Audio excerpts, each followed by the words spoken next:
جماعة، نعمل ايه لو بعد ما كتبنا السي في جينا نبص فيه لقيناه طويل جدا؟ نتصرف ازاي ساعتها؟ صباح الخير، انا اسمي ميلودي عبده، تعالوا نشوف الموضوع ده نتصرف فيه ازاي. بالمناسبه، لو احنا مش عارفين المفروض يكون السي في بتاعنا طوله قد ايه او عدد الصفحات اللي فيه نلتزم بانهي رقم، يعني هحط لكم فيديو فوق روحوا اتفرجوا عليه. باي باي، بعمل باي، خلاص خلصنا الفيديو. طيب، في الغالب لو السي في بتاعنا بعد ما عملناه جينا نبص فيه ولقينا ان هو طويل جدا، فده في الغالب يعني يرجع لسبب من الاتنين. يا اما احنا عندنا عدد سنوات خبره كبير او اشتغلنا في حاجات كتير، يا اما احنا لما بنيجي نذكر الشغلانه اللي احنا كنا شغالينها بننقل الجوب ديسكريبشن كوبي بيست في السي في. عندي حق ولا لا؟ ففي هذه الحالة علينا ان احنا نركز ونفكر، هو احنا السي في ده اساسا احنا عاملينه عشان ايه؟ عشان نقدم بيه في الشغلانة الفلانية دي، صح ولا لا؟ يبقى نعيد النظر في الحاجات المذكورة، سواء وظائف او اللي مكتوب تحت كل وظيفة، نعيد النظر فيه ونشوف هل وجود الكتلة دي من الكلام هل هي فعلا هتساعد الناس اللي انا رايح اقدم عندهم دول ان هم يشوفوا الاستفاده اللي هم هيحصلوا عليها لما انا بعيني اروح اتعين عندهم فيرسس باقي الناس اللي مقدمه، ولا لا؟ ايه كل اللي انا بقوله ده؟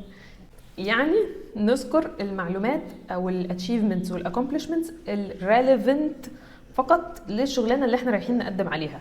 يعني احنا بقى كده هنقعد نعمل سي في لكل واحده؟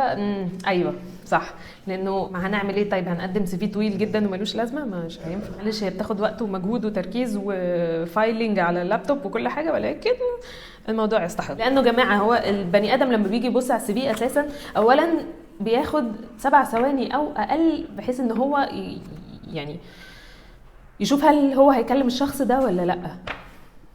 فهل في ال7 ثواني هيلحق يقرا كل الكلام المكتوب ده؟ استحاله طبعا. امال هم بيعملوا ايه؟ بياخدوا البتاع ده بعينهم، بياخدوا السي في كده ويقعدوا يمشوا فيه بعينهم سريعا، بيدوروا على كي ووردز او حاجات يعني ويبنوا الصوره في دماغهم. فاحنا عايزين ان احنا نبقى حاطين الحاجات الريليفنت فقط عشان نساعدهم يبنوا الصوره المعينه اللي احنا عايزينهم ياخدوها عننا. فشيلوا الحتت اللي ملهاش لازمه وما تخافوش، مش هتضيع حاجه يعني، مش شمس. اوكي.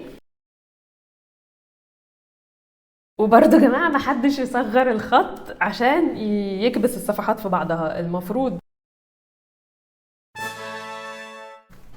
والتايتلز من 14 ل 16 على حسب التايتل شكله ايه. محدش يصغر الخط ليه؟ لان زي ما انا قلت الناس بتعدي بعينها بسرعه، فكمان لما يبقى الخط صغير ممكن ده يخلي ان هم يلحقوا يشوفوا الكلمه اصعب شويه عليهم.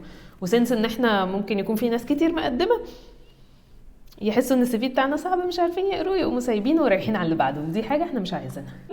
يبقى دي كانت اول حاجه تتعمل، هي ان احنا نحط الكلام الريليفنت فقط للشغلانه اللي احنا مقدمين عليها ونحاول ان احنا نحذف الباقي. طيب ايه تاني ممكن نعمله؟ لما نيجي نعرض الاكومبلشمنتس بتاعتنا نستخدم البوليت بوينتس. بلاش نكتب سكشن يعني باراجراف كده او بلوك، هنخليها هي بوليت بوينتس بحيث ان هم اوكي. تالت حاجه ممكن نعملها هي ان احنا نشيل المفردات اللي ملهاش معنى. المفردات اللي ملهاش معنى دي انا قصدي نشيلها من الحته اللي احنا عارضين فيها احنا كنا بنعمل ايه في كل شغلانه. ماشي، يعني مثلا excellent team player او highly effective extensive experience amazing results، مش اللي هي الكلام اللي اخد حيز على الفاضي ده. طب يعني ايه الاميزنج ريزلتس؟ يعني ايه اللي حصل يعني؟ ونعيد صياغه الجمله باستخدام accomplishments حقيقيه، يعني نعرض الانجاز اللي احنا عملناه ب KPIs او ارقام او percentages بحيث انه الفاليو اللي احنا عملناها في المكان تتعكس فعلا. لكن ايه اللي عملنا amazing results يعني؟ طيب ايه بقى؟ انا عارفه ان الموضوع مش سهل وعايز تركيز وتفكير ومجهود وكل حاجه، وواحده واحده، لان هو الموضوع بالتجربه والخطا بيجي. فنعمل ونجرب ونعدل تاني ونعمل ونجرب وهكذا. أرجو أن هذا الفيديو كان يبقى مفيد بأي شكل يعني من الأشكال. وبالمناسبة أنا اسمي ميلودي عبده، وأنا هنا بتكلم عن كل ما يخص رحلة البحث عن العمل، من كتابة CV بقى للتحضير الانترفيو، لازاي نتعامل مع المديرين، والكارير بروجريشن عامة سواء شيفت أو ترقيات. أراكم الفيديو القادم.